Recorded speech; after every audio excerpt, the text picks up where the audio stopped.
Adapun alasan yang sudah saya ungkapkan tadi, para siswa adalah mereka rindu dengan keluarga. Dan pihak sekolah juga terus memberikan dorongan dan juga memberikan tenggat waktu agar para siswa ini bisa kembali ke sekolah. Nah, hingga saat ini dari 5 siswa yang kabur tadi, yang dikatakan kabur tadi, 2 diantaranya telah menyatakan akan kembali ke lingkungan sekolah.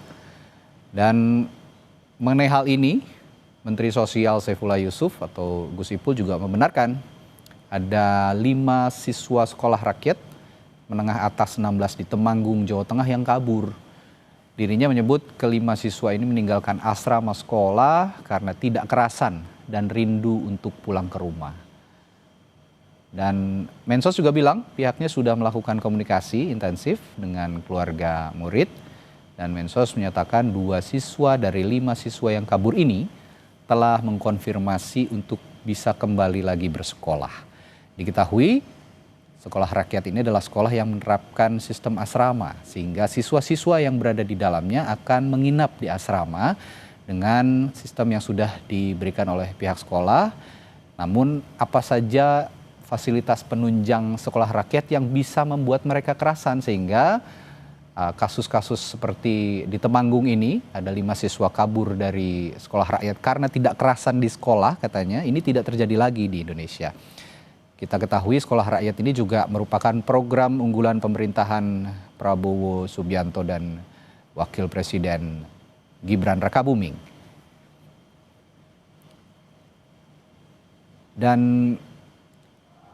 dikatakan juga oleh Mensos jika 3 siswa lain di Temanggung tadi yang tidak ingin kembali, maka kuotanya akan diganti dengan siswa lain yang telah terdapat dalam data terpadu kesejahteraan sosial atau disebut siswa desil. Kami sebenarnya malam hari ini akan juga berbincang atau memperbincangkan hal ini dengan Menteri Sosial Saifullah Yusuf sambil menunggu sambungan komunikasi kami dengan Menteri Sosial, bahwa sebenarnya ada beberapa hal yang bisa dioptimalkan dari sekolah rakyat ini untuk membuat para siswa ini betah atau kerasan di sekolah. Mulai dari penanganan psikologis, bagaimana caranya menangani homesick atau rindu dengan rumah, rindu dengan keluarga, lalu juga ada evaluasi yang berkala untuk sistem asrama yang diterapkan yang sudah saya sebutkan tadi, karena para siswa akan diminta untuk menginap di asrama. Di sisi lain juga program adaptasi dan matrikulasi, mengingat adanya sesi matrikulasi untuk mengenalkan proses belajar mengajar.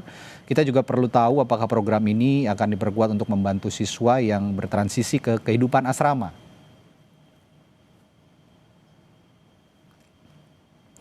Lalu ada juga pendampingan dan dukungan keluarga yang juga menjadi faktor penting seharusnya bisa membuat para siswa ini betah di sekolah.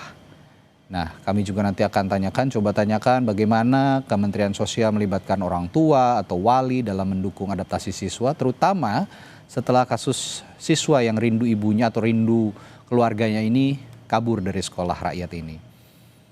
Di samping itu, soal kesejahteraan psikologis siswa juga perlu diperhatikan, dan kami akan tanyakan juga nanti mengingat kasus kaburnya siswa sekolah rakyat ini menunjukkan adanya tantangan emosional juga yang harus ditanggulangi oleh pemerintah.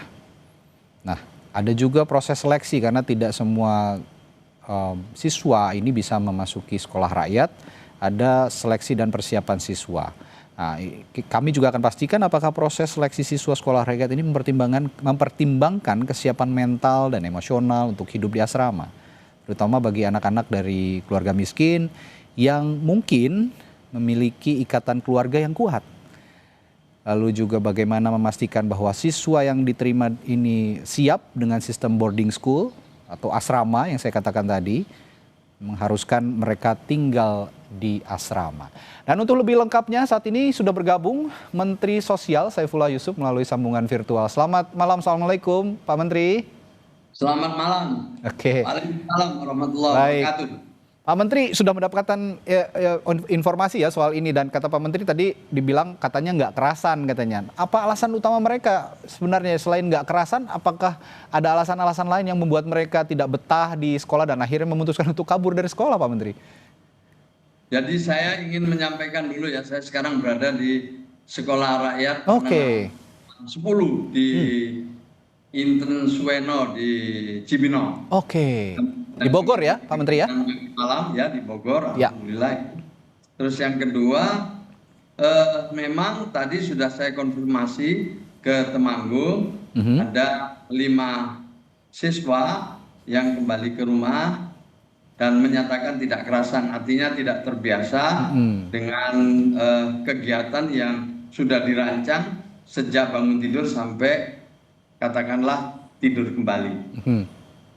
Kita sudah komunikasi dengan orang tuanya, dalam hal ini tentu kepala sekolah dan kepala sentra yang ada di sana, untuk mengajak dialog dan meyakinkan mereka bahwa teman-temannya yang lain bisa mengikuti dengan baik. Tapi setelah dialog beberapa hari terakhir ini, yang 2 kembali sekolah, yang 3 anaknya yang tidak mau. Orang tuanya dari 3 siswa itu juga sudah datang katanya ke sekolah untuk menyampaikan bahwa anaknya yang tidak bersedia. Orang tuanya sih sungguh sangat mendukung. Katanya betul mereka ini homesick gitu, kangen sama keluarga gitu ya Pak Menteri ya? Ya salah satunya. Oke. Nah kalau gitu pertanyaan saya selanjutnya, langkah untuk mengatasi masalah homesick ini gimana dari Kementerian Sosial? Karena ya silakan Pak Menteri. Kita memang punya kerjasama dengan dinas kesehatan setempat ya, untuk mendatangkan psikolog misalnya, untuk mengajak mereka yang biasa menangani homesick seperti itu. Ya. Dan ada yang berhasil, ya memang ada yang belum berhasil. Sebagian berhasil. Yang di sini ada 1 orang di Bogor ini yang hari pertama kedua nggak bisa tidur. Karena dia menangis terus ingat sama neneknya. Tapi didatangkan psikolog, diajak dialog, kemudian ada kegiatan yang cukup melelahkan, malamnya mereka juga sudah bisa tidur dengan baik. Jadi ada yang kembali, tadi seperti di Temanggung itu kan ada yang kembali 2. Nah yang 3 ini masih kita coba seminggu lagi. Kalau memang seminggu lagi nanti misalnya masih belum bersedia, ya kuotanya dialihkan ya?